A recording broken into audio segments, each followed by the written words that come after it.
Hello, friends, and welcome to episode 183 of The Rewind, a podcast dedicated to keeping its listeners on the cutting edge of the MMORPG Pantheon Rise of the Fallen.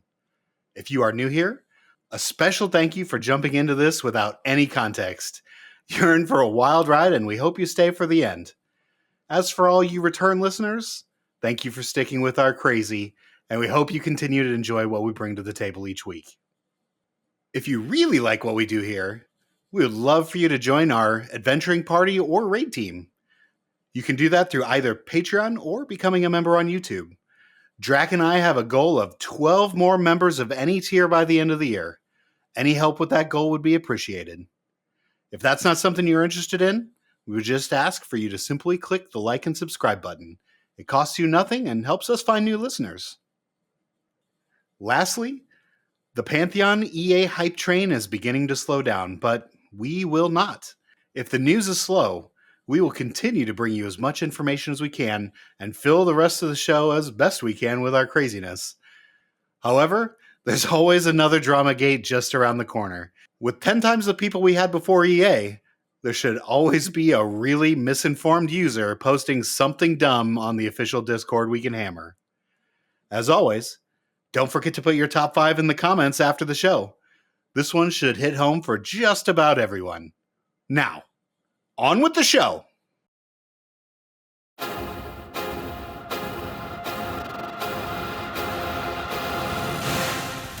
Under the relentless fury of a blizzard, a valiant group of adventurers began their adorous journey across the snowy mountain range. At the forefront, Anton Duviditis, the Darkmere Shaman Glyphkeeper, invoked ancient runes to ward off the biting cold. He whispered incantations mingling with the howling wind. Beside him, Churro Dude, the diminutive gnome summoner, conjured shimmering spectral guardians to light their treacherous path through the frozen wasteland. Calorok, the stalwart dwarf paladin, protecting the flank while his sturdy boots crunching over the ice as his eyes scanned for danger. Ziplox, the elusive Darkmere rogue, moved silently among the drifts, scouting hidden crevasses and perilous ledges. Annoying Llama, the agile human monk, ascended icy slopes with nimble grace, each step a testament to discipline and focus. Screech, the vibrant Scar Bard, raised his voice in a defiant melody that cut through the bitter wind, bolstering the group's resolve. Alongside them, Archbishops, the determined dwarf paladin, wielded his battle axe with quiet authority, while Dwimble, the cunning gnome rogue, deciphered ancient symbols carved into the frozen rock. Together, they pressed forward, united against nature's fury, determined to reach the legendary Valley Beyond, where whispers of untold treasure and ancient secrets beckoned steadfastly.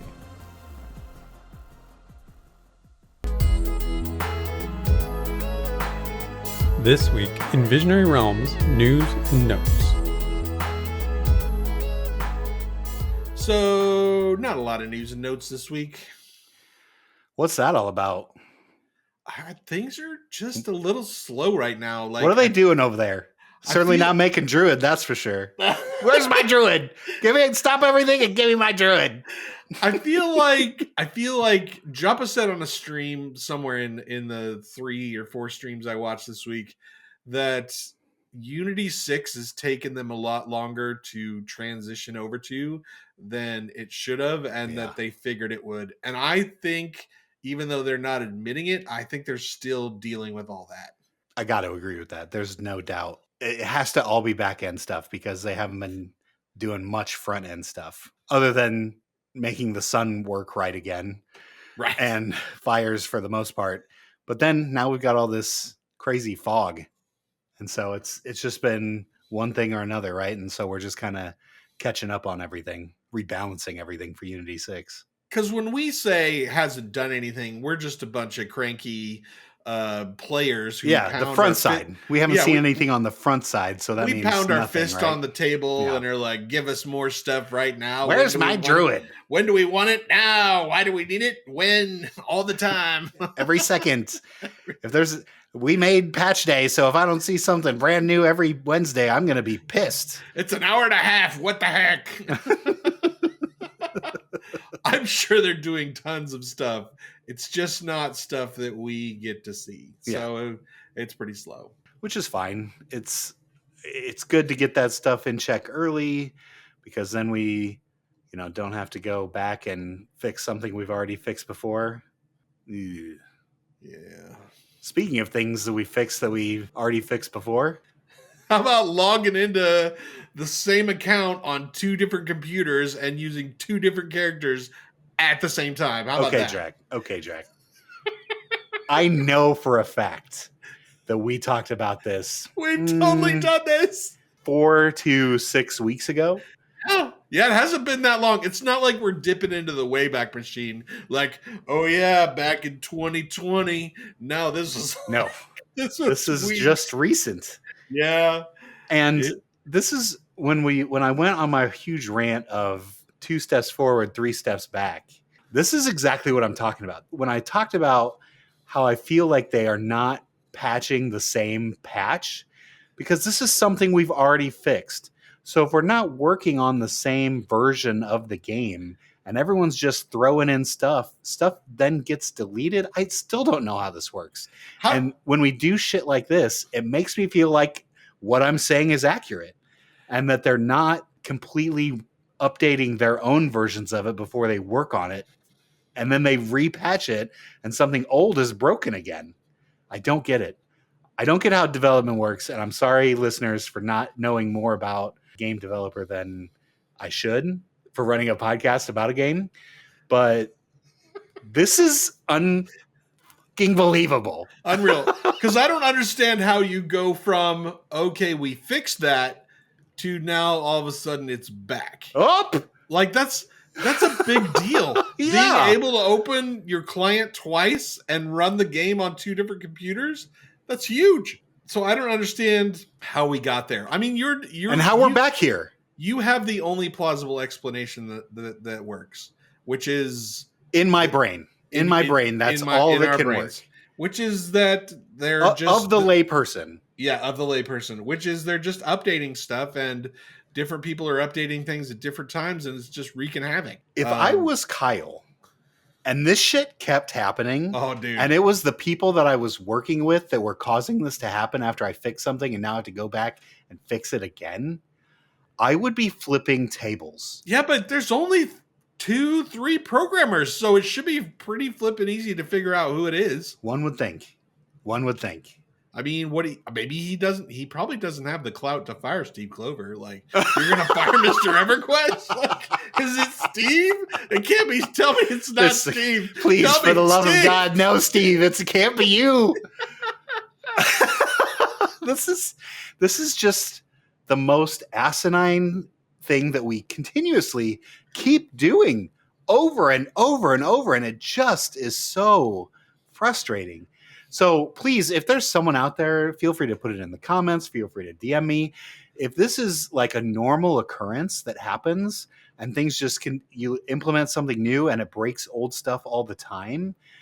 If you could like layperson explain it to me why this continues to happen, please let me know. And it's not the fact that they're just forgetting to update their own game. And why wouldn't there be like a patcher like we get? Why wouldn't there be something, well, you're not dealing with the current version of the game right now. Here's a repatch, and now you can work from here. I don't know. Certainly the program can't think that a human would be 100% accurate with all those updates. I get the like, okay, you change combat numbers and that affects everything, and that would override other people's stuff. But we're not even talking about that type of stuff. We're talking about like big systems. Yeah. That just aren't working, are fixed, and then later on are not working again. It's so weird. This just blows my brain, Drac. I just don't. But to put a nice little bow on this, just FYI, it's an exploit if you do that. Yeah, don't do it. Don't do it. Don't do it. Don't power level yourself with your own character on your own account, which you can do right now, but just don't do it. Yeah, you got to flip VR the extra $40 and get the dual accounts. which you're going to want anyway. If you're a boxer and you're going to box, then you're going to want 2 accounts anyway. Yeah. Because eventually they're going to lock this stuff down. For the 17th time. For the 17th time. In 2027. Oh my goodness. Are we going to be able to air this? This seems a little rough. Right off the bat, even. Like, it's not good. It's not good.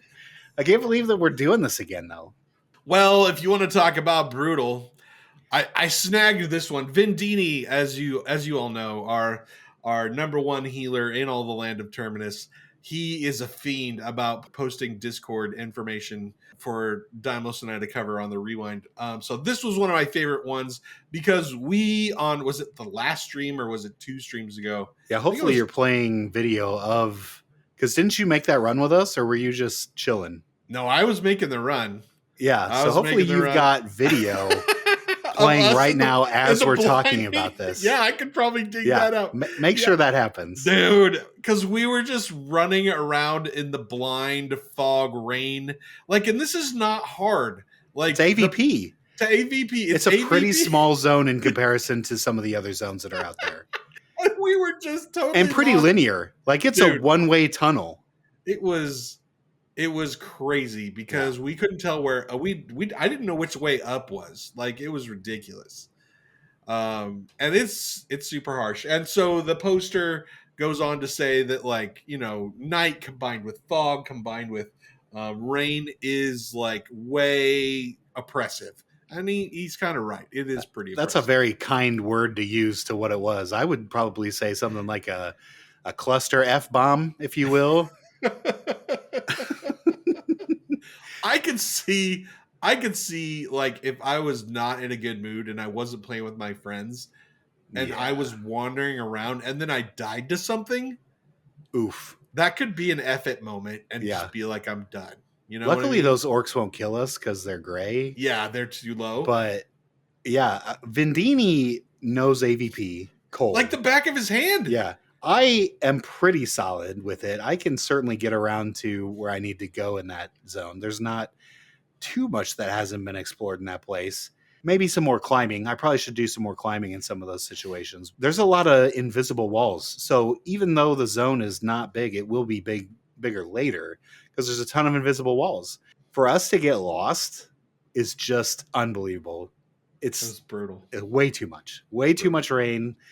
The fog, the dark, it was too much. And when the moon is able to come out, like when they do need to fix that too. The change from day to night and night to day is I know it's always darkest just before the dawn, but I mean, it's black. Like you can't see anything black and it shouldn't be that bad.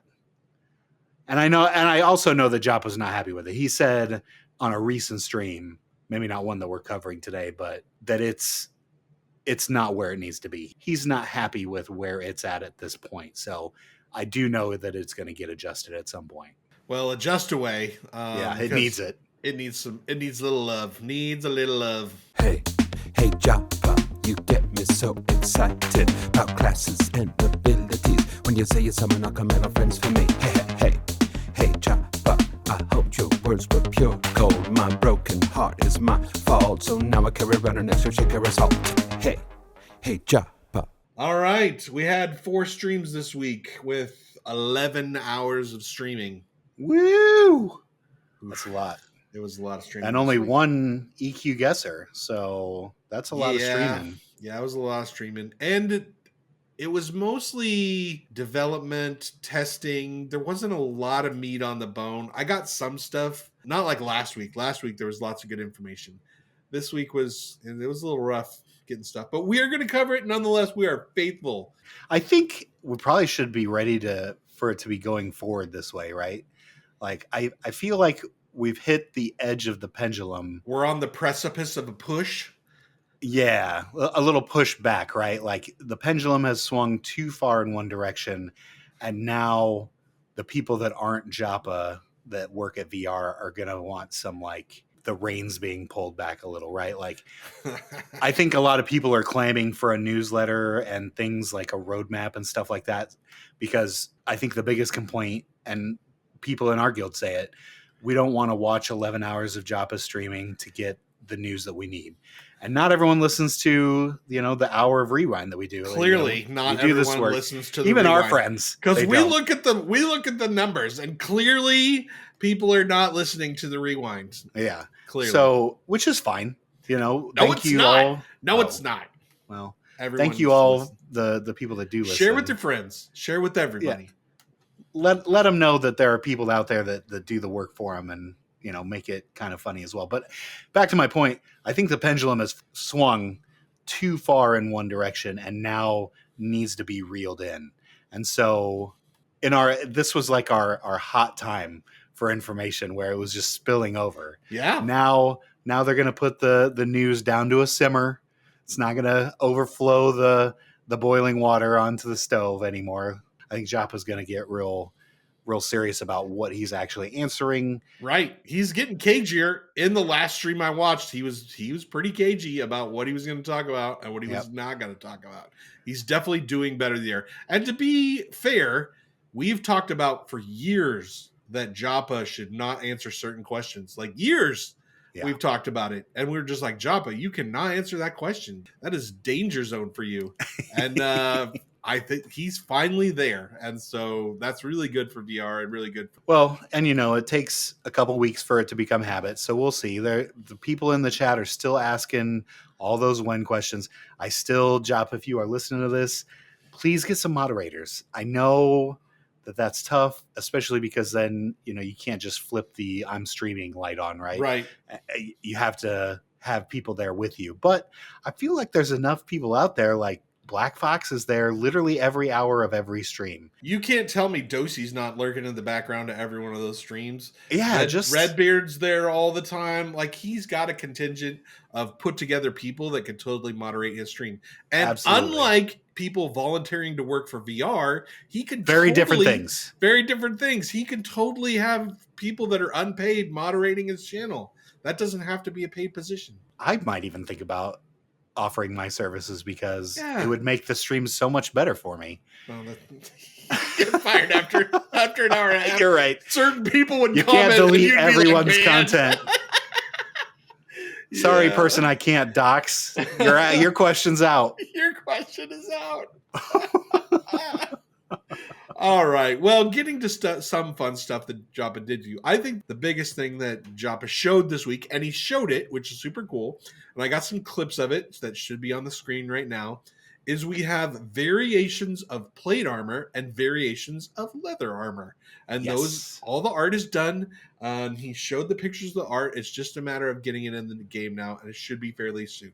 So that's really cool. Have you watched these videos, Daimlos? Yeah, everything looks great. I'm very excited, especially for all that plate to come in. Every piece of plate that I get looks exactly the same, which is fine. It looks good and shiny and nice, but I'm ready for... I mean, that's one of the biggest things that we keep clamoring for, right? Everyone should have their unique look.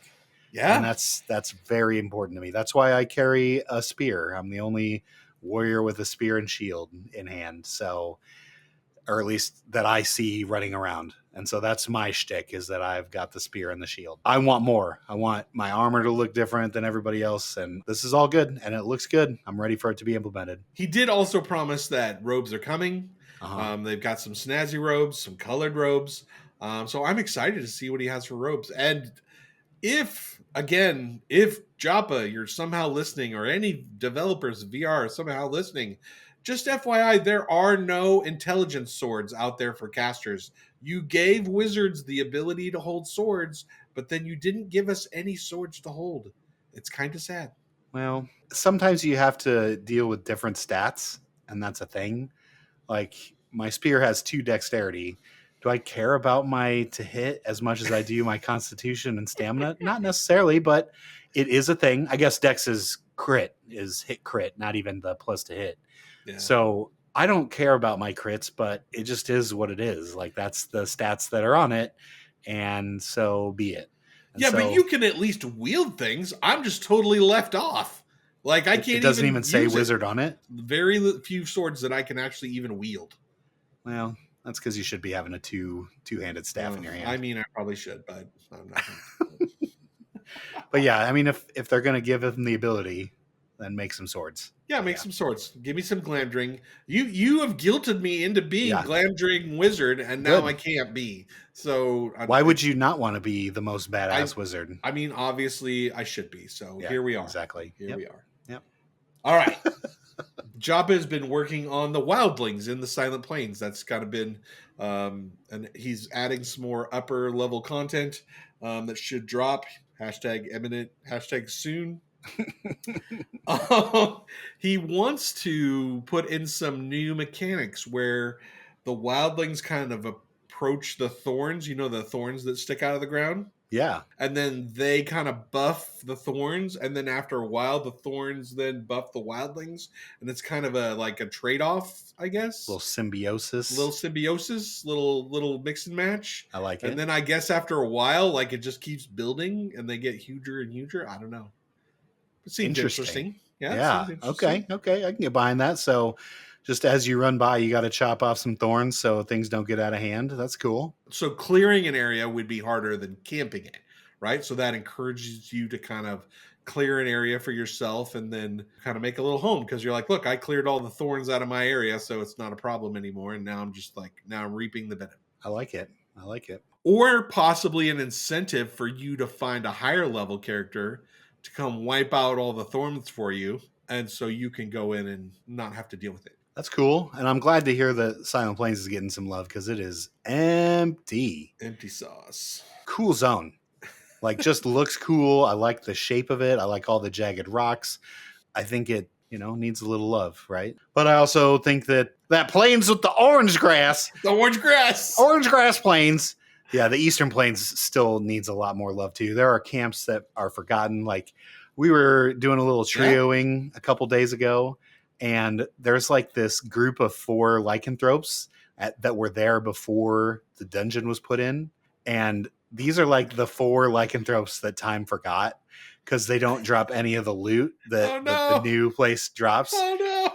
And they're not they're group mobs. So they're not even the ones that are around the camps that are for solo duo stuff. They're full on Chevron group mobs, but they drop nothing, not even a real amount of cash, because that's how they went in. Yep, exactly. So there are places around there that it's just the camp that time forgot. Both, I'm glad that they're moving on to the Silent Plains, but Eastern Plains still needs a lot of work. Still. So does Wild's End. Yeah. Yep. Speaking of Eastern Plains, though, Joppa mentioned about the different tribes, and they have their different colors. Yeah. Well, apparently part of this is for the horse trade. So there's taming of horses that happens in Eastern Plains, and so all these different tribes are trying to tame the horses. And so at some point, I'm guessing we're going to get some horses wandering around Eastern Plains. Okay, cool. So all the killing of the red tent people that we've been doing, is that where all the good horses are? That's not bad. Maybe that's where all the evil people get their horses. I guess we're yellow tent people. I don't know.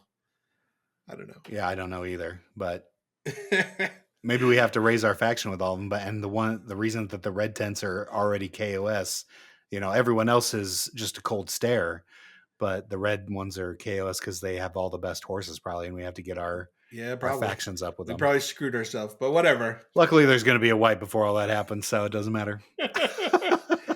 Well, Joppa also has some questions. He wants to know, what is the hardest place to heal in Pantheon right now? What would you say? Let's see. Hardest place to heal. So, unfortunately, you and I have been blessed to have quite possibly the greatest healer of all time. Yes, thank you. Because he's not even a cleric, right? The difference between shaman and cleric right now is night and day when it comes to healing, right? The shamans get the buffs, all the crazy buffs. Clerics get one massive buff that eases the burden. Then they get good heals and shields. The cleric healing is easy. It's so much easier to heal as a cleric than it is a shaman. So I know that Vin is the best because he's able to be the solo healer as a shaman. It takes a lot of skill, and he's probably right. The druid's going to be about the same level as that. It's going to take some actual brain power to get through that. Unlike the cleric, where you can So, in other words, I can't play either of those classes. That's what you're trying to tell me. I mean, just love your cleric. And again, I really enjoyed playing a cleric. I played him. What level did we get up to?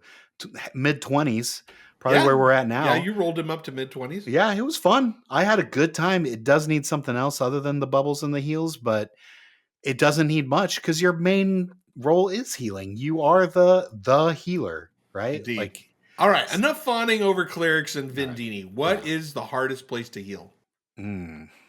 Okay, this is the hot take. I don't think it's a matter of the healing being the difficult part of it.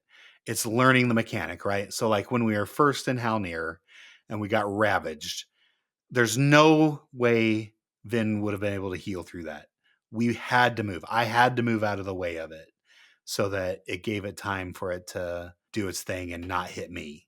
So was it hard when you first didn't know what the ravage was? Yeah, that was probably the hardest thing. Not even a cleric bubble could survive past that. It was nasty. But I couldn't tell you what the hardest thing is. I do still fall into a point of life where I get under that 20% and can hit my final stand often, but I think that's just part of the shaman box, his heal plan, right? Like his best heal is Hurry the Past, where he takes one of his hots and blasts it to the end, right? It's just a blast through heal.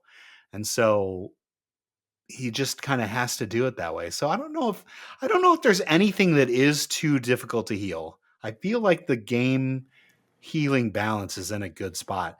As long as you're not like taking on some sort of red that's way above you, there's not really a problem. I was going to say ghosts. Which ones? Halnir's ghosts. Like what level? I just like those level 25 ones. 24, 25. But again, it was when we first started going there. It was before we got a couple levels under our belts there, right? Where the nukes are hitting harder, where everything's hitting harder. I just feel like they were just like wiping the floor with us a little bit more than any other thing really has. If I was going to pick one thing, those ghosts stood out to me. Well, that Spellslinger Witch of the Wood last night really popped our little bubble there. That was different. Was it? Yeah, I don't count that. Because I feel like that was very similar to our first time in that ghost. That for named those ghost. of you that weren't with us last night. So last night we're in Madrun and we're killing the front door of Madrun and we're doing our thing. And then so inevitably someone from the community shows up, level 33. Shout out to Malkiel. Did you just dox him? How dare you? No, I didn't dox him. I just said shout out. Thank you. So he shows up, no big deal. We're crushing it. He's like, hey, you want to pull the evil witch sister? And we're like, yeah, sure. And he's like, well, I can single pull him over to the corner and it's going to be all great. So of course, and this is where we get ourselves in trouble every freaking single time. We're like, yeah, let's do the shortcut. Yeah, let's do it. The short shortcut is great. Always. We want the shortcut. Yeah, let's just short all the things. So we climb down there, we get in the spot, he pulls it. Of course, it goes terribly wrong, and we end up with 6 friggin' things. Yeah. So we ended up killing the witch, but we didn't live because the rest of the stuff wiped us. Yes. So that's kind of the summary of what happened. So my thing is, like, if we would have taken our time, if we would have one by one pulled everything back and fought our way to the witch sister, then we would have been fine. And it wouldn't have wiped us at all. And there was no big deal. Right. But I do feel like when you were gone, when you were doing your little electronics fast and we were doing the stream without you, the first time we met that named ghost, not to go down to where the majority of the crypt critters are and the rest of the ghosts are and on the way to that skull room, but up to that named, when you came back, we camped it again, right?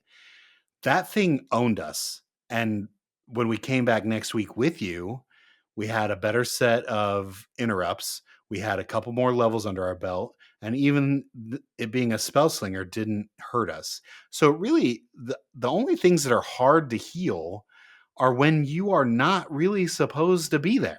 Right? Like, or you don't understand the mechanics. That's another big thing. Knowing mechanics is so difficult. If you're struggling with healing, you need to count the number of interrupts in your group, and maybe you don't got enough. Yeah. Yep. And get a wizard, because it's not just enchanters. Wizards are just as, maybe not as good, but man, it's night pretty and day good. when you're around. It's pretty Like good. the difference with having both, it just makes it so much easier. It makes it so much easier. Yeah. And mine rarely gets resisted. Like, it's super rare that mine gets resistance, and it's instant cast. Yeah. So I can wait for whatever mob to cast almost all the way to the end, at which time he's not doing damage.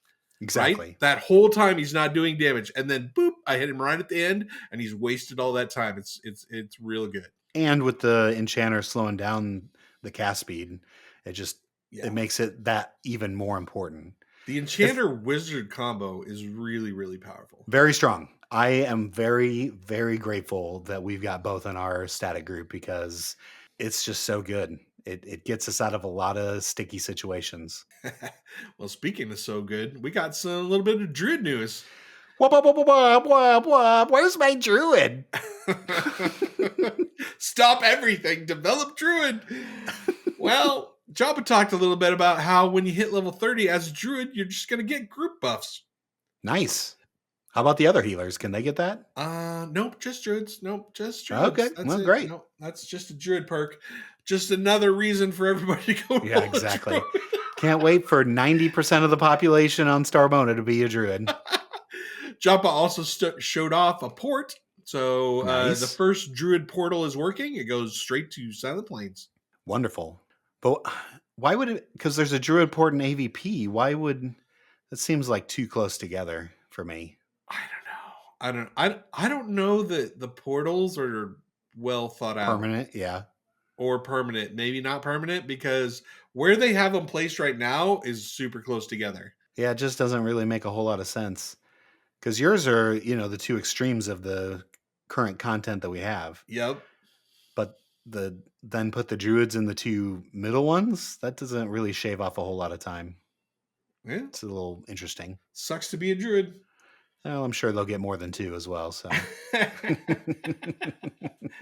maybe the Druid ones are just going to be everywhere. Well, they are the masters of travel. Every time you turn around, it's going to be a Druid portal. Oh, look, it's a Druid portal. Sweet. Also, Druids are going to get bucklers. Are you excited about Druid bucklers? Maybe they'll start stealing your shields. Well, bucklers are not the shields that I use, buddy. Those are two very different things. When did Druids not be able to use shields in the world of Druids? In D&D it was always. Did they use? Yeah, shields of course. I was definitely rocking the shiny brass shield. Are you kidding? I don't even remember. Yeah. Oh yeah. But also, even in D&D, it specifically says Druids don't really like metal, but they certainly can use a wooden shield, which does exactly the same thing as a metal shield, right? So, and it even says that they don't have to use metal. Like, they can use metal. It just is some Druids don't think metal's great. So be it. So be it. This was weird. This was weird that they wouldn't be able to use shields. So they're squishy casters. Like, they need to use shields. Even wizards use shields in EQ1, right? Like, they were. I don't consider those shields. I think they're more like offhand items.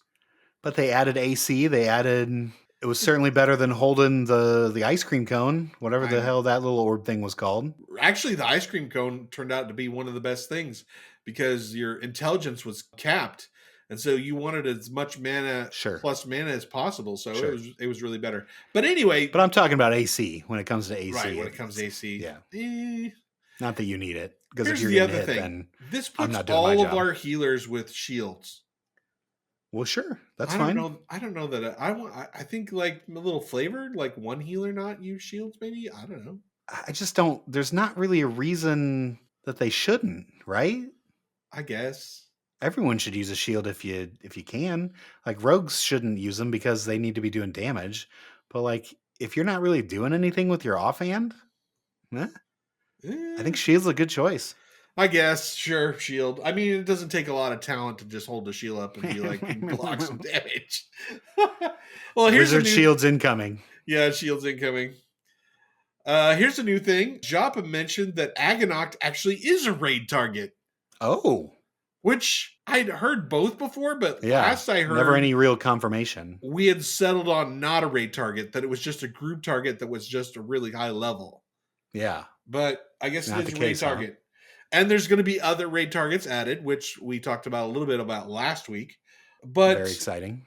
but Joppa said there's going to be some, quote, jankiness with it. And what he means by jankiness is you can't form raids in the UI. You can't do anything. It's still going to be most damage done, and you're just going to have to kind of sort it out. Oof. Okay. That's a lot of jankiness. I mean, I don't mind most damage done. Oh, he's talking between the groups. Between the groups. Gotcha, Yeah, because you're not going to be able to form a raid. That's a little janky. Some would say that is not really a raid. Some would say, yeah, what part of that is a raid? I don't understand how any of that is a raid. Because you have to, the quintessential part of a raid is being a raid? Is forming the raid itself. Otherwise, you're just a certain person that we can't dox, and you're 5 groups that's taken down one group content. Yeah. Right? Yes, that's exactly right. That's so interesting. And I'm sure that'll change. I guess there's not really a need for it right now either. Like, of all the things that we need to be implementing in the game, a raid roster or a raid form up part of the UI is like last on the list. So yeah, I guess I appreciate that we're putting our priorities first, because this is not a priority, but why are we putting raid content in the game if the raid is not the priority? So yeah, I kind of am with you there. I don't understand. I think that like the developers and designers are just over there just with their gleeful little hands, and they're like, "Ooh, we get to create some raid content. This is gonna be so much fun." Yeah. Without really thinking about the ramifications of, yeah, we haven't really programmed any of the stuff for raids yet. Like, okay. You know what? If it beautifies the Silent Plains with raid mobs, then let's do it. I mean, it's kind of going to be like, what was the dragon that wandered around Dreadlands? Belius. Gornair.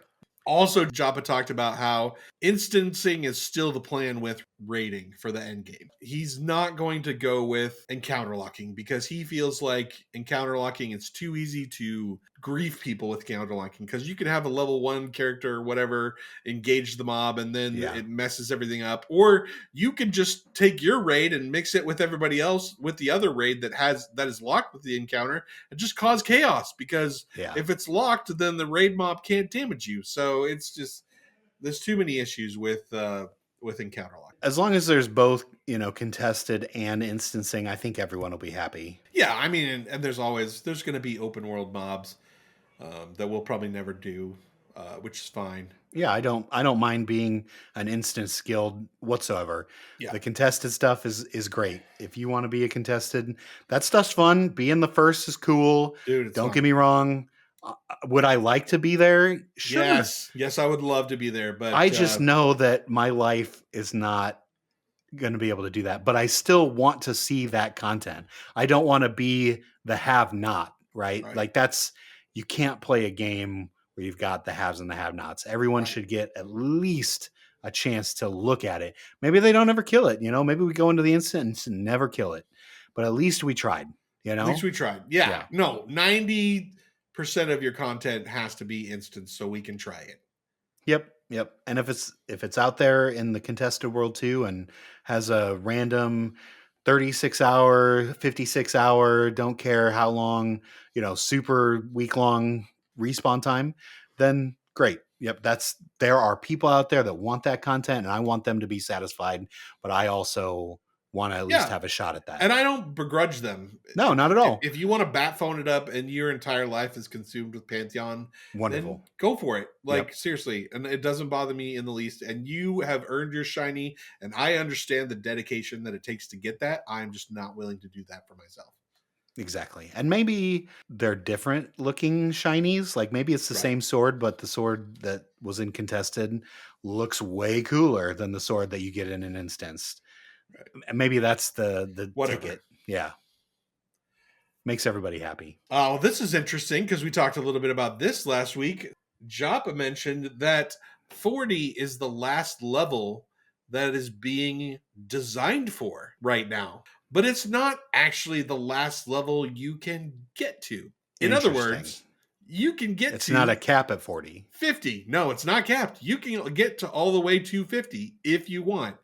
which is why we are seeing screenshots of people being 41, 42, and 43. And he said what VR did was they made the experience so outrageous that no one will ever be able to do it. And then in the back of my mind, I'm thinking, do you even know these people? Yeah. So unbelievable. These are the people that will dig through a hurricane with a spoon, or not a blizzard with a spoon, right? Like these are these people. Like they're gonna totally hit 50. It's gonna happen. Man, I couldn't even imagine. That's when you go kill Agonok, right? Yeah, somebody's probably gonna solo it. Level 50, just sit there soloing Agonok with their, with their wolf pet or whatever. It's gonna be great. But there won't be any spells past 40. No. So the wolf pet will just be... But the greatest determining factor of your power in this game is your level. Yeah, without a doubt. So if you're level 50 and you're fighting a level 40, quote, raid mob / group mob, maybe you could kill it. Maybe, or we don't know if it's 40. We haven't conned it.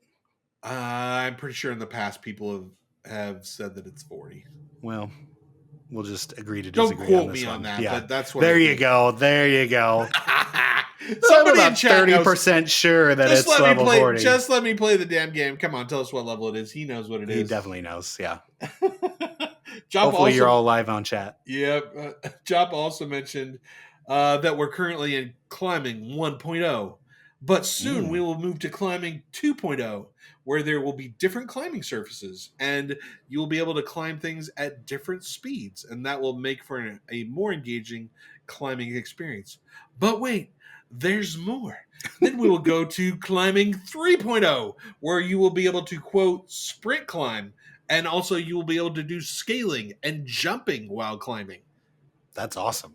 Yeah, it sounds great. I cannot wait for that, but I need that glider. How am I going to get down? How am I going to get down?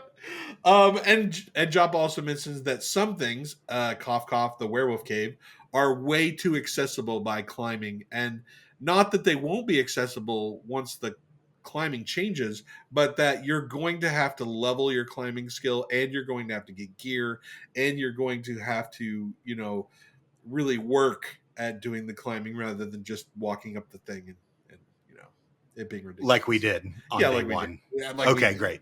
Yeah. That's good to hear, because it's a little, you shouldn't be able to skip all of that content and get right to the boss. Yeah, indeed. Joppa mentioned that there's going to be, quote, dumpster diving or buying back from merchants. Dimeless, this is one of my favorite things to do. Yes. This is why you stop at every vendor. This is just creating content that you don't even have to create. Dude.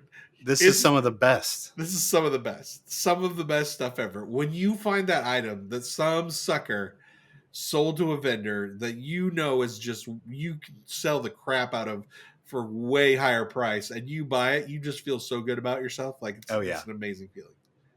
It's going to that garage sale, finding that super rare Super Nintendo game, hopping on eBay, selling it for $300 that you paid $5 for. Yep. That's great. It's super. We are the garage sale of MMORPGs. I love it. Or even better, just trying to find rare items that are not items, but like consumables, right? Like, how many dark ichors have you sold? How many blood of whatever? Like, think of the alchemists. Think of the poor alchemists. Oh my goodness. All their stuff is being sold off to a vendor. Yeah, all their stuff is being sold because you don't know that the dark ichor. I would have never known that that's something that we desperately need. And just, like, people have gone in there and just like, oh, well, whatever. It's just vendor. It's just ding. Yep. But yeah. I've sold it. I know I've sold it. Feel 100%. Bad about it now. I'll be buying all that wolf blood that's on the vendors from the new vendors that people don't even know. Think about all those golden walnuts you'll be able to buy. Oh my goodness. It's going to be ridiculous. Yep. All right. So I kind of think that Joppa tried to slip this one past us, but I really don't think that. I think it's a fast one. I'm not sure that it's for real. You're saying this is a little bit of salt? I think this might be a little salt. Okay. So Joppa mentioned that Pantheon, Rise of the Fallen, is a throwback game. Hearken to EverQuest, to Dark Ages of Camelot, to World of Warcraft, a game of the yesteryear. And that's why it looks like a game of the yesteryear, because it's trying to replicate that feeling. So it's a good thing that it looks like a game from 20 years ago. What do you think? Someone play the crickets. We're having back-to-back shows where we need the cricket sound. Crickets. That's the biggest cop-out I've ever heard in my life. Because before the change, the game looked great. It needed some touch-up. It needed a lot of work still, but the old graphics looked great. I mean, yeah, for 3 years ago.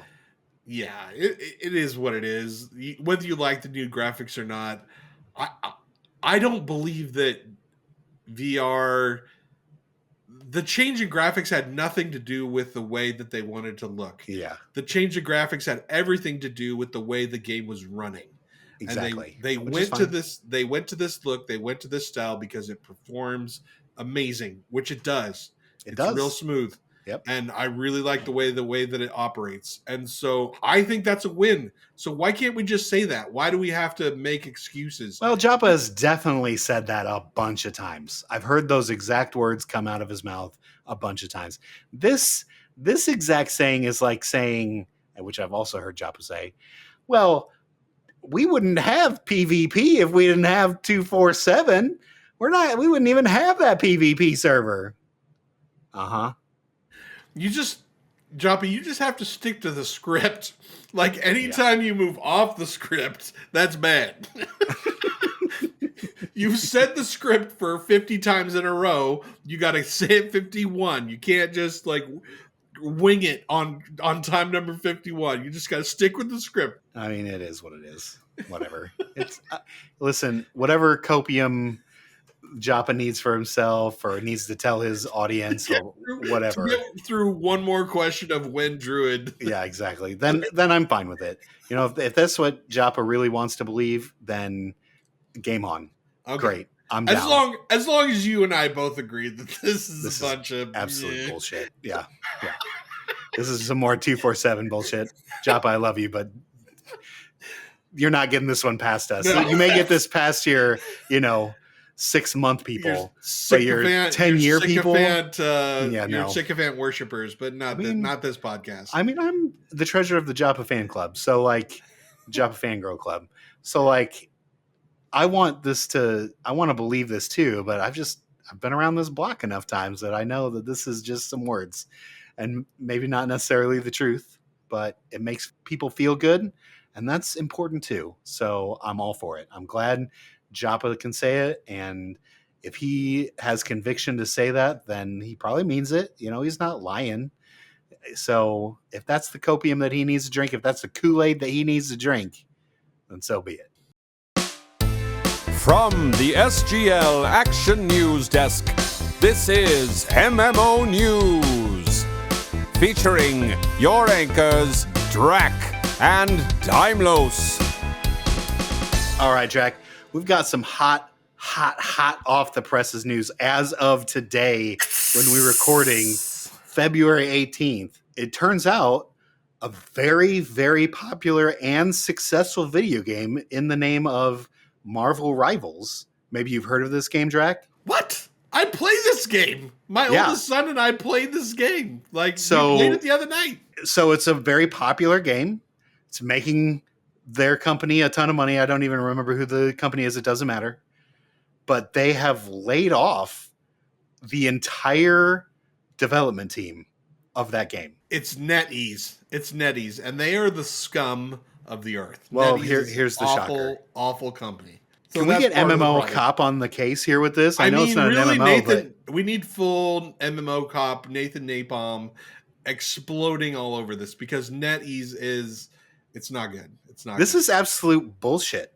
How do you do this? How do you treat people like this, where they create a game, it's wildly successful and making a ton of money? It's not like they lost money on this like it was Blue Protocol, right? Yeah. This isn't that situation. They, by all accounts, this has 10 times better than it was supposed to be. And they It's just let all those exploded. people go.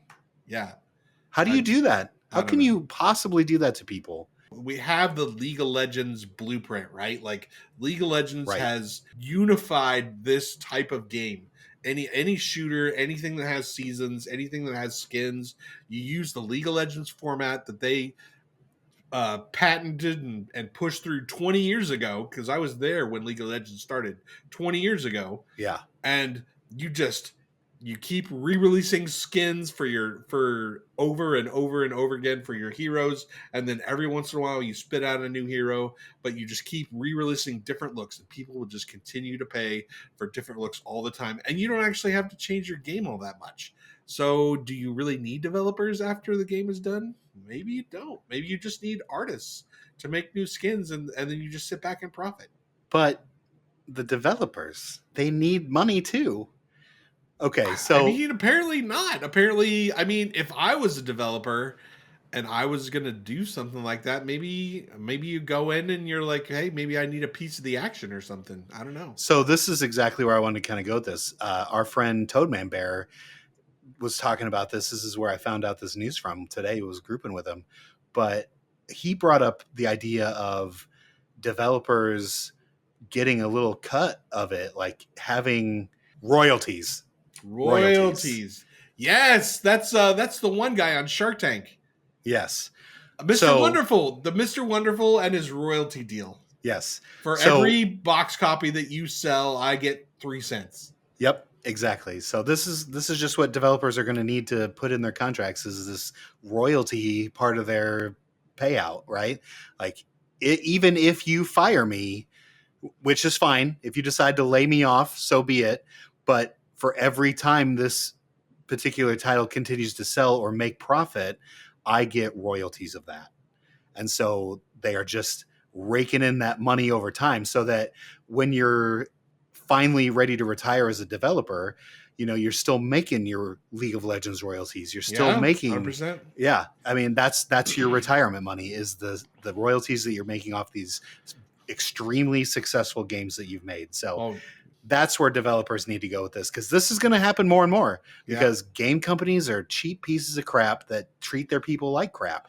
You're going to love this. Yeah. Do you know what entertainment industry icon was the first person to include royalties as a part of their deal? I have no idea. Michael Jordan. Shocker. He got a piece of every Nike shoe that he sold. That's just as smart as it gets. That was the first. He was the first basketball player, first sports star, first in really his generation that did that, and everybody after that followed his lead on that. And that's really how sports stars are making oodles and oodles and oodles of money. Right. Well, we just need old Steve Clover to do this. So where's Steve's piece of the action? Yeah, Come on, exactly. Get Steve his money. Steve needs to retire. He doesn't need to come back to games like Pantheon. Yes, he does. He absolutely needs to come back and work on this. But after Pantheon is done, Vanguard? Yeah, get him that EQ money that has been playing for 25 years. Every piece of code that he's written should get royalty money. You know, Daybreak isn't still cutting him checks. And if you need to like pay someone out of their royalties, that's part of the contract. That's fine too. Like if you make a ridiculous amount of money and you want to buy someone's contract out of royalties so you don't have to continue to pay them, great. But that should absolutely be in the contracts of these developers, so that this situation stops happening. This gaming industry is just going to eat itself, and then we're going to have nothing. You know, we're going to have some indie games that, you know, hopefully blow up and become whatever great games, but AI's taking over anyway. Like it's going to be Terminator Land here in a few years anyway. It doesn't matter. Fair. I, for one, am excited for our robot overlords.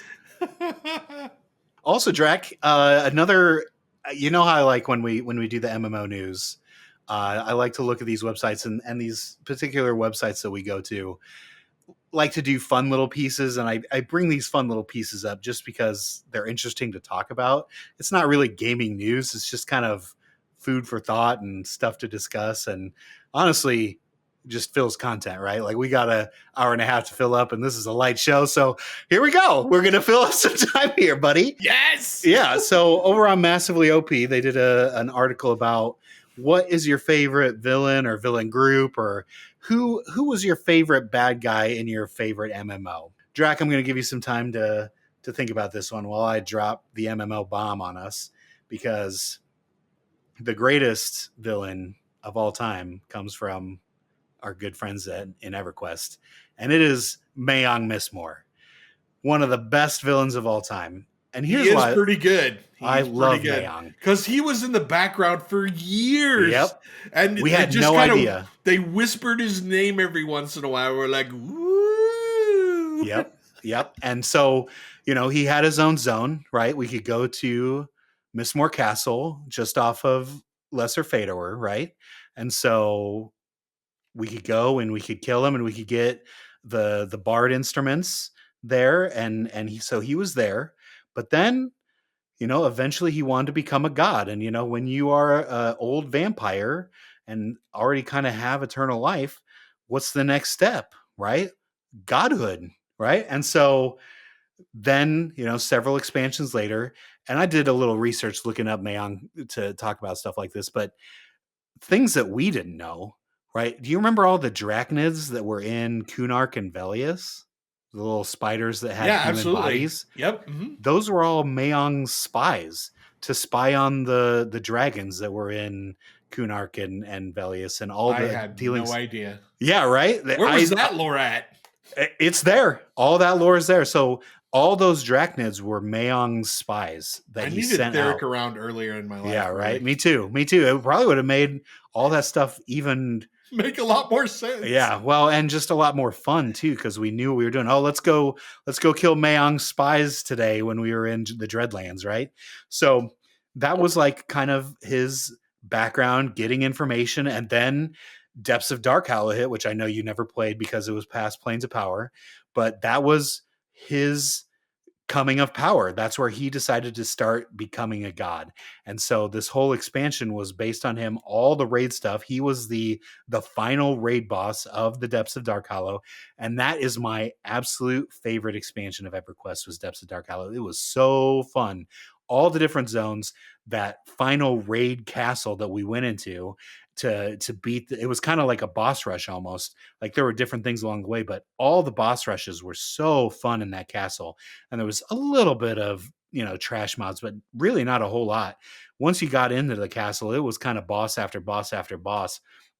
And Mayong was the last one, and you had to weaken him through doing the other parts of the castle and using what you collected from the other bosses to then weaken Mayong so that you could kill him. Well, then once that happened, he kind of went away a little bit, but then came back hard in the Buried Sea, which was a couple expansions later, where he and Solosek Ro duked it out in Soltaris. So like he just has been along this whole time, and he continues to come back. He's also had stuff in EQ2. I've killed Mayong Mistmore in EQ2, which is great. He had his own zone, remember, in I was just there in the Loping Plains. And so like he's been in both versions of EverQuest. He is such a great bad guy. And I know people are sick of him.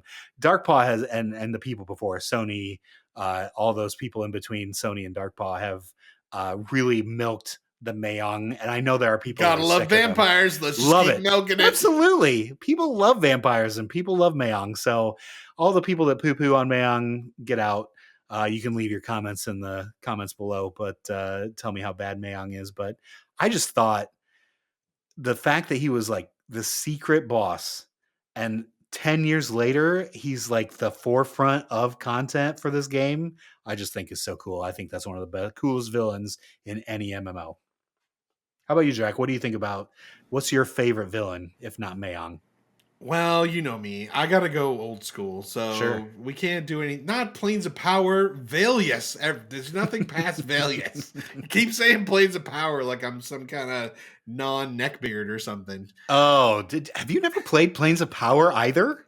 Not fully all the way through. No. Oh wow. Okay. Yeah. Well, yeah. maybe one TLP will get there. One TLP, maybe I will. But I think the for me it was the original baddie, and that is of course Khazad-dûl. Oh yeah. Yeah, I mean, there's not a lot of lore, there's not a lot of messing around, there's no real motives. It's just pure hate and evil.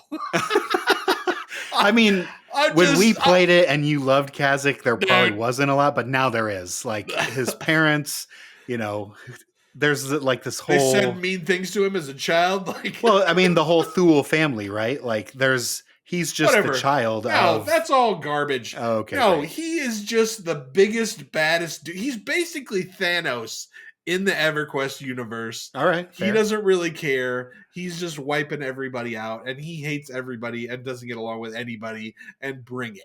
Yeah. Well, he eventually dies, right? Like, you knew that. Yeah. And also, I death touch people. Yeah. No big deal. King of the death touch, without a doubt. King of the death touch. Yep. I do agree so, with yeah, you on that. It's got to be Khazad-dûl. I mean, I couldn't agree. Also, when we were in the zone Khazad-dûl, the Temple of Khazad-dûl, and we were fighting that avatar of fear or avatar of whatever that thing was in the green grape below the temple. Yeah, the avatar of fear. Mm-hmm. Yeah, that was so fun. And we had no idea that's what Khazad looked like. And then finally we got up to fear and could tell one of our same old stories about fear kiting in fear. To finally see him for the first time, to get death touched by him, it was an honor to be death touched by Khazad. As the Shadow Knight, I did take the first death touch of my boy. I worshipped Khazad-dûl, and he hated you, and he still gave me the death touch. That's like he just did not care. He didn't care. Yep, he was like, Rangers next, but Drac first. Drac first. Always Drac first on the death touch. 5. Drac, I'm so disappointed in you. 4. Luckily, every week I dominate this list and just destroy Dimos. 3. I thought you would just tuck your head between, no your way. cheeks. No, my list is amazing. It's not at all. 2. Oh, already your list is the worst. Your list is the worst. 1. Top five. As the reigning champion of 2025, undefeated, we are the champions.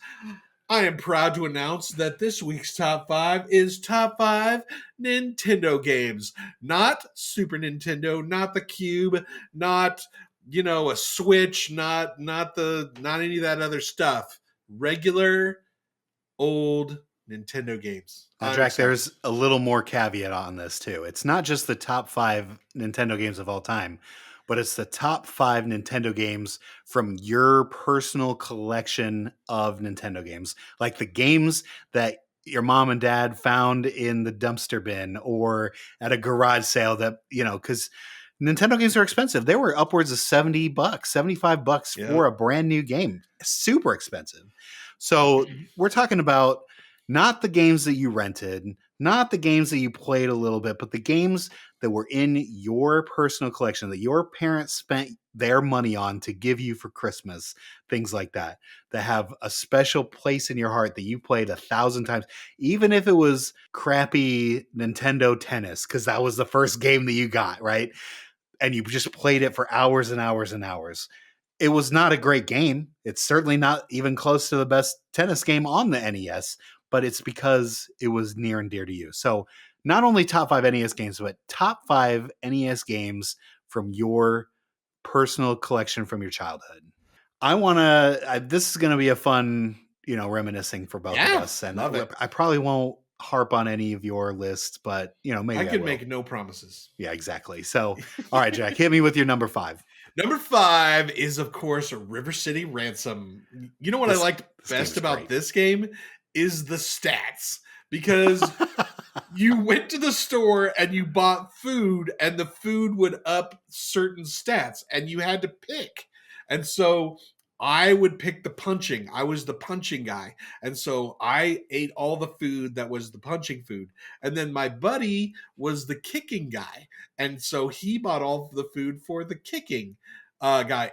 But the cool thing was the food was on a timer. So it would run out. Like the good food was on a timer. So it would run out. So you couldn't just get a whole bunch of money and then just go in and just buy it all. You had to wait. So every once in a while, you go back to town, you buy the food, then you go out, then you come back to town, you buy some more food. Like it had a little RPG element. Yeah, I was going to say this is your first iteration of min-maxing. I love it. Yeah, it totally was. And it was super fun. I loved every minute of This it. is a great game. This is so I actually listened to a podcast about all the Nintendo games. They're literally they were not alive when Nintendo came out. So these kids are going back and playing each Nintendo game one game at a time and then doing a podcast about it. And so I've learned quite a bit about Nintendo games. This actually was a game that obviously came on the Famicom first, right, in Japan. But where this game is from has an entire River City Ransom universe. If you look at other games along the way, specifically the one that I remember the most is because it's the one I'm familiar with, but do you remember the game Super Dodgeball? All the Yeah. characters from River City Ransom were in Super Dodgeball. No way. Yeah. You're blowing my mind I right know. now. Go look this up. River City Ransom is a franchise of characters and has a ton of different games that never made it to America. Great little beat 'em up game. If you've not played it, very Double Dragon-esque, would you say? Yeah, it's like Double Dragon, but it's a little more cartoony. Yeah. And so these characters are With an RPG element, which is Yeah. the part that I like. Yep. So it's a nice little beat 'em up and a lot of fun. And if you've not played it, it definitely was the perfect game in someone's collection. I love it. All right, well, what's the perfect game for your collection, number 5? 1942. Probably my favorite, what is called a shmup, colloquially termed in the gaming world as a shmup, which is just a shoot 'em up all into one word. It's a shmup. I love this whole series based out of World War II, 1942. And you were a plane and you got power-ups along the way. This is all very normal of shmups, right? You get your power-ups, you shoot the bad guys. But this was my shmup that I had at home. Still have great nostalgia for this game. Go back and play it. But I still don't beat it. It's hard. The game is hard as crap. And I don't know if anyone can beat it. It also was an arcade game first and was ported over to the Nintendo. But this was my shmup. I didn't have many Nintendo games because we did a lot of renting. But this was one that I actually owned and loved and played hours and hours and hours of this game just because it was fun. And I had a lot of fun with it. Do you like shmups, Drac? Not at all. No, I don't. Not like at it all. No, I don't. It's not my thing. The one I shoot everything except for the one random thing that somehow makes it way straight through all my defenses and runs straight into me and I die. That's my experience with. Yeah, shmups. that's fun. I love it. All right, Jack. Number 4, hit me. Oh, dude, it's got to be Castlevania. Oh yeah. Like I love Castlevania. It's so much fun. I'd like just such a great adventure action game. I just a side scroller. It's great to this day. Like it's challenging. It's Yep. hard. The knockback is killer. Yeah, People hate that knockback. Yeah, it's like it's such a classic game and really defined a genre. Like and Nintendo had it and it was amazing. So Castlevania got to be number 4. And I put Simon Belmont on my top 5 Nintendo characters, so that I'm a huge fan of it. But this was one I never owned. This was one I always had to either play at a friend's house or rent or anything like that. So that's why it's not necessarily on my list. But I know a lot of people did own this one, and it's a great game, and it should be on people's list.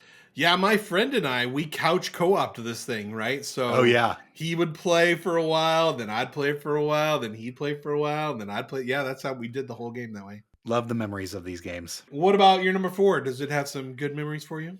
Absolutely. My number 4 is Bionic Commando. If you've not ever played Bionic Commando, this is a platformer, but instead of using jumping like you would in, say, Mario, you use a bionic arm, grappling arm. Like you shoot out your arm, it grapples onto something, and you can swing like Tarzan back and forth on it, and then climb up to the platform as well if you needed to go up on top of it. There was no jumping. Jumping did not exist. You had to use your arm to jump back and forth. I don't even remember how I ended up owning this game. Maybe a friend left this at my house and forgot that I had it. And then, summer happened and you lost track of your school buddy, and I just ended up owning it. But this is another one that I just remember countless and countless of hours playing it. And it wasn't the greatest Nintendo game of all time, but it was something that kept me entertained for such a long period of time. And it had both, not only did it have the platform kind of side scrolling situation, it also had a little levels where it was a shmup. It was a great game, kept me entertained forever. Another one I never beat. I should probably go back and beat it because I'm a lot better at games than, when I was 10. But yeah, this one is near and dear to my heart, Bionic Commando. Never played that one. Never. Really? Yeah. No, I've seen people play it, but I never personally played it. Wonderful game. Looks fun. Yeah, it was fun. Challenging. I will say challenging, but certainly doable. Not like Silver Surfer challenging that, you could never beat it. Speaking of games that no one could beat, Drac, what was your number 3? Ninja Gaiden, baby. Yeah, buddy. There's I don't even remember what level it is or where it's at, but you get all the way to the end of Ninja Gaiden, and there is a jump. It's a jump off a jump, so it's like a double jump, and you have to time this thing immaculately. And we never did it. We tried for hours, days of the week. Yeah, this game is notorious for that. 2 weeks in a row, we played this game for like 4 hours just trying to hit that jump, and we never did it. And I love it all the more for it. It was awesome. This is a game that I watch people speedrun because I love this game so much. It's so unbelievably good. Another one I never owned, unfortunately, but certainly played the crap out of. So unbelievably difficult. I loved all the power-ups. I loved all the platforming. I loved the climbing of walls. This was like the first game where you could climb on the walls, and that was awesome. You were an actual ninja. This might be was so unbelievably awesome that everyone had to have. Right, like everyone had to have Ninja Gaiden. It was the rage, and people were like, "Have you beat it yet?" And then be like, "Yeah, I beat it." I'm like, "No, you didn't. You're a liar. You're a this dirty is the liar. recess talk. That's what you are. You're a dirty liar." This was one of the first games where you had to talk about it back and forth on the at recess on the basketball court or wherever. Just, oh, did you play Ninja Gaiden last night? Oh, hell yeah, I did. It was so good. I got to this part. Oh man, I still can't beat this boss. All that stuff. Oh. Dude, the bosses were so hard. That jump was impossible, but the bosses were so hard too. They were so hard. Especially the end boss. I know we probably never made it there as kids. I never got there. Yeah, if you ever watch that speed run, to see these people pull this stuff off, and they do it perfectly, right? Yeah. Because it's unbelievable. But I would never be able to pull off anything like that. I would never be able to beat this game if I got to the final boss, ever. Rough. Stupid. All right, well... Hopefully you got to the end of your next game. So, I didn't. I'll probably say that I didn't beat most of these games. No! For me, number 3, another kind of slept on hit, but it was called A Boy and His Blob. I absolutely still to this day remember opening up this game for Christmas as a kid and just fell in love with it. And this is a game that not a whole lot of people know, but the premise is that you're a boy, shocker, and you've got your new friend who is a blob. This is very ET-esque, where this blob is an alien from outer space, comes from the planet Blobolonia. I know. His name, Blobbert. Okay, so there's a theme going on here. Some deep lore here. Deep. Exactly. But it was kind of platformy, but it was mostly puzzle. Is really what the game was. And the puzzle was that as the boy, you carried around a bag of jelly beans and fed the jelly beans to the blob, and it would change into different things that you would need along your way. So if you fed the blob a licorice jelly bean, it would turn into a ladder. And they were all either alliterations or some sort of funny joke. So for instance, a punch flavored jelly bean turned him into a hole, like a hole punch. Get it? Waka. Yeah. So it was all sorts of things tangerine trampoline. So you had to kind of figure out how to use the blob to then collect a bunch of money. So the whole premise is you go collect a bunch of money. There are 26 treasures you have to go find in the sewers of just underneath your house, which is kind of crazy. And so you take all these treasures, then you go to the pharmacy and buy a bunch of vitamins because Blobolonia is run by a dictator who loves candy and sweets and all that sort of stuff, but also vitamins kill the bad guy. Wait, did he see into the future? Is he like 2024 and up here? What's going on? No, he doesn't have a brainworm or This is anything. a little scary. I don't know about this. So then, once you buy all the vitamins, you then turn the blob into a rocket, and not like a ship where you would, be inside the ship. It was like it looked like a little firework, right? And you just straddled the firework, went into space without a helmet, without any protective gear on. The blob didn't protect you, or at least it didn't show you that you were protected. It just was you riding the rocket. You finally land on Blobalonia, and then you go through these like weird levels where you're destroying marshmallows with vitamin guns, and you're using the blob to kind of look ahead with a coconut jelly bean. You use that as kind of a scouting device. And then out of nowhere, you've done all this stuff. You just end up in the room with the main bad guy. He's stolen all your excess vitamins, and they're on a shelf right above him. And the blob is somehow, who was just with you, is now somehow in a cage. And you have to figure out how to get the blob out with the jelly beans that you still have. And so there was one jelly bean. It was an apple flavored jelly bean. And what do you think the apple flavored jelly bean turned the blob into, Jack? I have no idea. I'm so past this acid trip that I can't even deal with it. Shut up. So he turns into a jack. Applejack? Get it? Get it? Oh and so then the jack raises up to the shelf where the vitamins are and spills the vitamins onto the bad guy, and he dies, and that's the end of the game. How this got marketed to children is beyond me. Somebody was high when they made For this sure. game. For sure. Whatever. I loved the shit out of this game. I still remember the music. The music theme song still cycles through my head from time to time.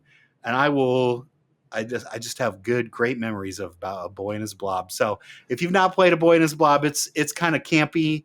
But if you're looking for like a puzzle game, there's not really any like crazy danger or bad guys that come out and jump out at you or anything like that.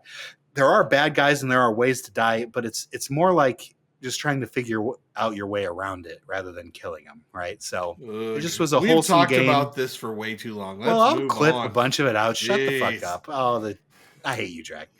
All right, what's your number 2? It's certainly not better than A Boy and His Blob. Oh, it's way better than A Boy and His Blob. Are you kidding me? My number 2 is, of course, Final Fantasy, the original, the best. That's a good choice. The best Final Fantasy that there is, by the way. Definitely not the best Final Fantasy. Definitely the best. It is the only Final Fantasy that I've completed. Well, that's not saying much. So my friend and I, the same friend that co-opted Castlevania with me, we bought this game and we had no idea what we were getting ourselves into because I don't think anybody did. Yeah, we had no idea. And so we got this game and we're like, okay. And so we spent, I don't know, probably 2 months. And we finally went to the castle and we defeated the prince. And we're like, yeah, yes. And we were so excited. We beat the game. And then it's like, and then you find out that this is just the intro. You beat the intro. And we're like, what the heck? There's still so much more. Than the whole thing. And it goes on. We played that game for like a year and a half. Like it was ridiculous. But we had so much fun with it. And yeah, at some point we restarted because we realized that we didn't choose good classes. But once you know what you're doing, right, it's super easy. But man, if you didn't know what you were doing, it was brutal. This is one of the very first ones that made it to America. So we didn't know what we were doing. It was kind of like when we started playing EverQuest, right? Like we didn't know how to play an MMO. So we didn't know how to play these RPGs either. So we had no idea. Yeah, exactly. So easy to get lost, especially when you don't know what you're doing. Hard to follow sometimes, especially with terrible translation into English. You know, you never know what the sentences really mean. Just like EQ, we wandered around that dumb starter forest for like days. We never even made it. We were just like, okay, well, this is the game. All right, we're just going to kill dumb stuff in this forest. This is fun. I Yeah. like this. This is fun. Great. And we did that for days. And they were like, oh, wait, I guess, there's a castle over there. I guess we should go check that out. Yeah, let's see what that's all about. Yeah. No. Oh, look at these orcs. Yeah. So good times. Good times. Great game. What about your number 2? Some rhymes. Ooh, slipping. Oh, Drac. Oh, my If you don't know goodness. what that is. Oh, I know what it is. These I two didn't wanna- elite dudes. Oh, they're roxering your ass, that's for sure. Chip, and Dale's Rescue Rangers. Oh, this game was so good. Another platformer. The little clip that we took was one of Drac and I's favorite little pieces of the internet from way back when the internet first started. If you've not listened to Chip and Dale's Rescue Rangers MMORPG, do yourself a favor and listen to 2 minutes of just ridiculousness.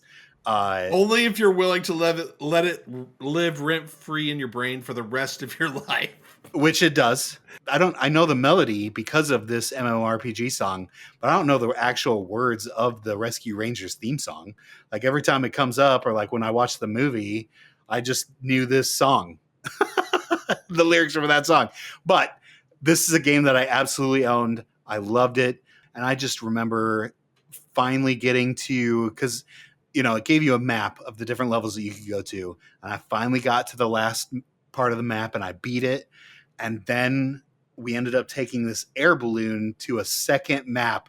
And I was so disappointed. I was I beat the game. Bring on Fat Cat. Nope. There's a whole second map that you got to defeat before you get to Fat Cat. This game was so good. The game Old was school Nintendo games were like that. They're all like suckers. That is there's so much more. There's another whole level. I loved every aspect about this game, but now going back and kind of looking at it, the only real cheesy part of this game was the bosses. If you remember this game, you had a red ball that showed up at the end of every boss, and you used the red ball to defeat it. You had to hit the boss with the red ball 6 times, and it's always with the red ball, and it's always 6 times. And so the bosses were a little kind of cheesy, but the levels were so well done. I just thought they did such a great job with it. The controllers were good. There wasn't any jankiness with it or anything like that there can be with other games. But this was such a great game, and it killed a ton of my time too. And I loved having this in my own collection. Still do. All of these games so far, I still own to this day. I've got in a box upstairs in my house. I could go get them right now if I wanted to and play them. Yeah, I never played it, but I appreciate the Chip and Dale's Rescue Rangers throwback. MMORPG. Yeah, there you go. With extreme PvP. Extreme PvP. All right, Jack. Let's wrap this up. What's your number 1? My number 1 is, of course, Bo Knows Football. And if you have never played, if you're a Madden player, you owe everything to Tecmo Bowl, because Tecmo Bowl was the first sports game of any note that really hit on with my generation. And man, if you were not good at Tecmo Bowl, then you were nothing in high school, just nothing. Like, you were the bottom of the barrel. So you had to be good at Tecmo Bowl. And of course, you knew that you needed to play with the Oakland Raiders because they had Bo Jackson. Sure. And he was the ultimate 2-sport player. He played offense, he played defense, and he was the fastest player in Tecmo Bowl. Now, Tecmo Bowl or Tecmo Super Bowl? No. Not Tecmo Super Bowl. That's Oh, that's the one that I played. That was the way better one. That's You could 'cause beat you're all like the teams. 8 years younger than me. Like, you missed the awesomeness of it. No, I mean, I owned Tecmo Bowl, but I also owned Tecmo Super Bowl because it was way better. I mean, it can't be better than the original. Oh, it definitely was. You could change plays. You could play all the teams. Yeah, but remember at Tecmo Bowl, you could only play like 10 teams. And there were only 4 plays. So what's the problem? Yeah, at Tecmo Super Bowl, there were 8 plays. Yeah. And you could switch between But the you 8 didn't- plays. You didn't have Bo Jackson in Tecmo Yeah, Super you did. You absolutely I thought did. he was gone by then. Nope. Still in. All right. Well, He was the whatever. running back and still own people. You know that people still play Tecmo Super Bowl to this day? Oh, yeah. Like it's an esport thing. It's an People have esport. contests. Yes, I'm absolutely serious. This is a very popular game still, which Oh, is my goodness. just speaks to how good Tecmo was. They made all these games so good. Gosh, tons of nostalgia. But yeah, Tecmo Bowl was definitely one that I played at a buddy's house. We were always the Niners because it was Super Bowl, and this was when Joe Montana and Jerry Rice were a thing. Yeah, Jerry. Yeah. Yep. Absolutely. That was our team always. All right. Well, what about your number one? Well, this is the most iconic of games, The Legend of Zelda. I have so many fond memories of this, especially being an only child growing up. Like, this is the perfect one-player game. I could just go adventure whenever I wanted to. What a great soundtrack. What a great just overall game altogether that is now the pillar of Nintendo franchise, right? Like, where would Nintendo be today without Zelda? I remember playing this even as a teenager. This is one of the very first Nintendo games that came out, and I played this when Super Nintendo and Sega Genesis was a thing. I would still go back and play this game because it was so good. It has to be number one. Why didn't it make your list, Drac? Do you not own this one? Oh boy. So here's where we have to tell the sad story.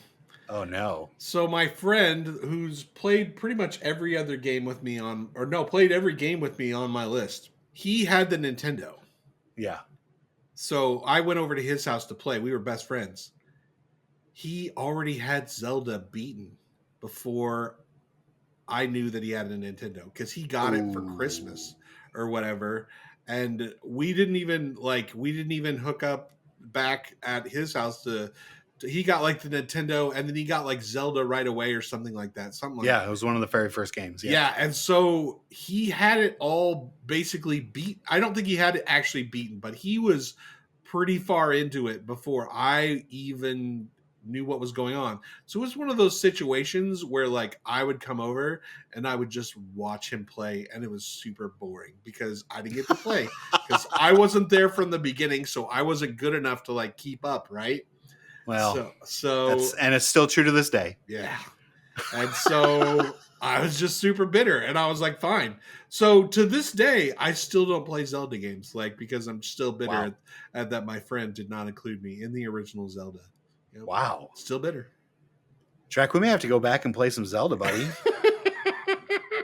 I mean, that's an experience that I need you to have. So we may have to do that. My son loves Zelda and has beaten all the newest Zelda games, but I can't do it. I can't.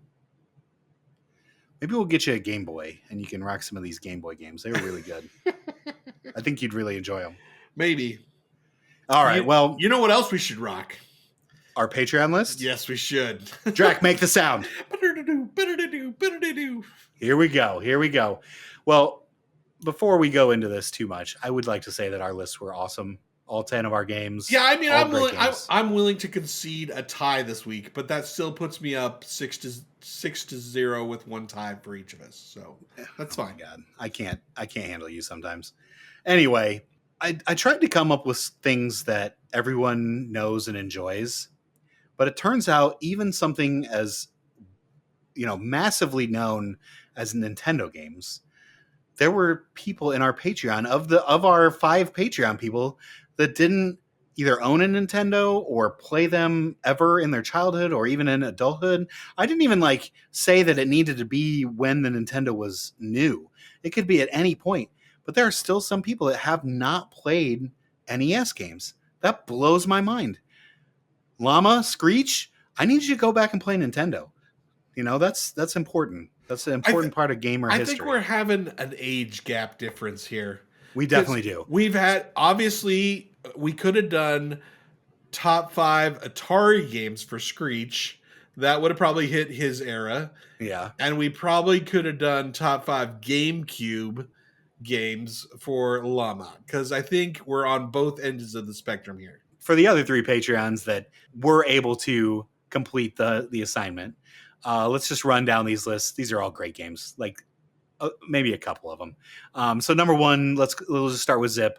Contra, great shmup. What a great platformer shmup combination. Beautiful. It started the Contra code or the best cheat code in existence. Yeah, the old Contra code is definitely awesome.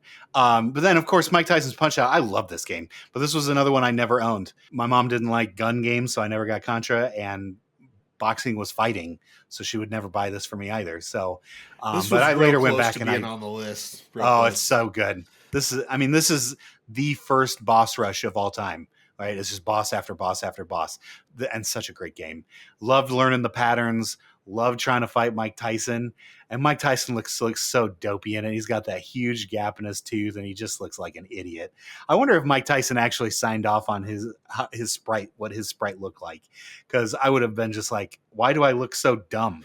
He was so full of juice that he didn't Sure. matter. Yeah, he probably just signed. He's like, I get to make Nintendo money. Hell yeah, sign me up. Whatever. Yep, Yeah, and then he wasn't he wasn't feeling any pain. Yep. And then, of course, his contract ran out, and then they came out with just regular Punch Out, which was literally the exact same game, except that Mr. Dream was the final guy at the end, and he was just Mike Tyson, like used all the same moves, just with a different skin. So lame. Yeah, it's totally lame. If you didn't have Mike Tyson's Punch Out, it was not real Punch Out. But then Super Mario Bros. 3, arguably the greatest Nintendo game of all time. Also real good, and Yeah. probably should have made my list, but Probably. I honestly, though, Drac, I'm not a huge Mario Brothers fan. Like, this was just not my jam. it's okay. It's not Yeah. great. Fun.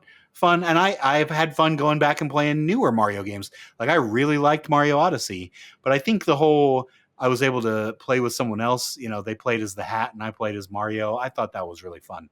So it added more than just, Mario and Luigi going back and forth trying to get to the princess. So Fighting on the same screen in a platformer is so hard. Like, it's ridiculous. But it's fun. It's fun.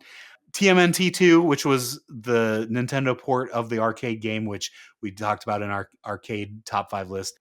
And then last on Zip's list was my number 1 as well, Legend of Zelda, great game. So no bad games on there. But let's go to Dwimble. Paperboy, terrible game. Yeah, I'm not so hot on the only Vegas Dreams, terrible game. I don't even know what that is. It's a gambling game. It's literally it's a bunch of mini games. You're a dude that walks around a Vegas casino and then plays all the different mini games. You can go play blackjack and you can go play roulette and all those things. He even had a crappy slot machine, but it was just a bunch of little mini games. Super boring. Mike Tyson's Punch Out, great game. Super Mario Bros. 3, great game. We've already discussed that. And then Manhattan Project, which was just a more up-to-date version of the second version that we love, that beat 'em up that was the arcade game. Yeah, I think it's good. I don't know about number 1 though. Definitely not number 1. But this is our personal collections, right? So it's the games that Dwimble's parents, or maybe he bought them. Maybe he was an adult. I'm kind of feeling when he a did little this. bad for Dwimble right now. Like, your parents chose poorly. Yeah, Paperboy. Ugh. And Dwimble's like certainly a gambler. He needs to call Gambles Anonymous, but he didn't. He just bought Vegas Dreams. All right, last but not least, let's look at Archbishops. This list is a list near and dear to my heart. First off, Burger Time. I love this game. Dude, this Burger was an Time's a arcade classic. port. Such a classic. And so different than anything else, because this was, 1988. It might even been 1987 when the Nintendo came out. One of the very first ones, so different than anything else. It wasn't a shmup. It wasn't Mario. It wasn't Duck Hunt. It was Burger Time. And you tried to put some burgers together, and it was more like Donkey Kong than anything. Dude, the only thing like Burger Time is Burger Time. Exactly. Throwing pepper at pickles that are chasing you. This was such a great game. I'm surprised that this didn't continue on. Like, there was no real Burger Time legacy. It's just kind of been Burger Time, and maybe they've done one updated game, but it never went anywhere. And I feel like it needed more love, and it never got any. Speaking of games that were awesome that got no love later on, his number 4, Dr. Mario. Are you kidding? This is such a great game. How did this not spur on? Why do we have Mario Party? Not even nearly as good as Dr. Mario. Or I liked Mario Tennis and Mario Golf, so I'm not going to poo-poo on those. But why haven't we gotten an updated Dr. Mario? Everyone loves Tetris. People still play Tetris. Remember Tetris 99 that just came out on the Switch 4 years ago, where you played with 99 other people that were playing Tetris at the same time? Why don't we have Dr. Mario 99? That would be such a great game. I love Dr. Mario. And the 2-player was even better, where you could shit on your friends after you got, all your pills taken out the viruses. It dropped other things onto their list. It's very Tetris-esque, I know, but it was still a lot of fun. And I thought it was better than Tetris. I don't know. I think I was over the whole Tetris thing after I got to Dr. Mario, so I never got into it. Whatever. You're lame. I know. But then Marble freaking Madness. Did you even play this game? I think I played it and then was like, this is lame, and turned it off. I enjoyed this game quite a bit. Again, I like things that are very different. And this was something that no one else had done. They were doing this 3D sort of situation with these marbles, and you could tell like this is the first time that programmers were trying to really dabble in 3D, and they did a great job with it. There were a couple 3D graphics in it. Yeah, It's so good.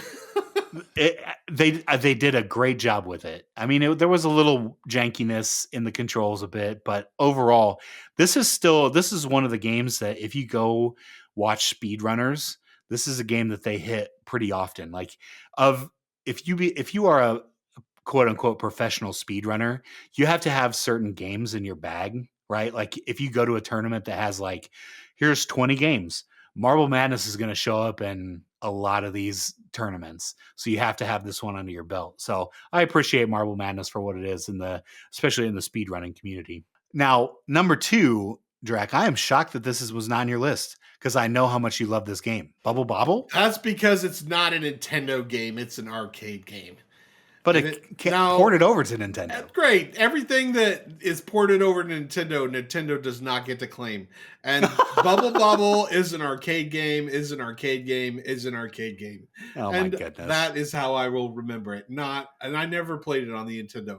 The only time I ever played Bubble Bobble was when I put a quarter into the slot and played Bubble Bobble like a man. You're not a man if you didn't play Bubble Bobble in the arcade. That's right. That's right. Oh, man. Nintendo shaming at its finest right there, Jack. Jeez. That's right. Man. That's all right. right. Well, I also love Bubble Bobble. I definitely have great memories of playing this with a buddy because this is a game that you definitely play with someone else. And so having the 2 people on the Nintendo was great.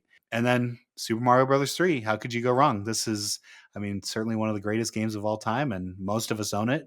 I did not. I was one of those crazy kids that didn't own Mario Brothers 3. I own it now. Like I've gone back and, purchased Nintendo games that I, should be in my collection and are now, but this was not one. Again, just not a big Mario guy, but can appreciate it for probably being maybe the best Mario game of all time. So it is what it is on that. Good list. All our Patreons, good list. I did want to actually hear Annoying Llama's list. I am sad that he has never played Nintendo because I was going to think that his list was going to be just banger after banger that I'd never heard of. But, maybe we'll do PlayStation games and at some point because he did say he did own a PlayStation. The only problem with that is the only PlayStation I've ever owned is a 5. Yeah, well, that is a problem. So maybe... I don't know. We'll figure it out. All right. Top 5 list over. Great job. We all win. We all win. Before you leave, we've one final word. Before you've forgotten all that you've heard, there is a moment evergreen. Stay here a while and listen to me. All right, Daimlos. Well, now that we've gone on a 6-hour diatribe about Nintendo games, I think it's probably time we put a cap on this thing. Yeah, let's wrap this up. People are literally aging out of our podcast as we continue to talk about Super Mario Brothers. Well, I feel like if you've not played any of these games, you should go back and play them. But let's also not dwell on the past and look towards the future of Pantheon. The future of Pantheon, maybe with a druid in it and possibly a bard? Hopefully soon. Imminent.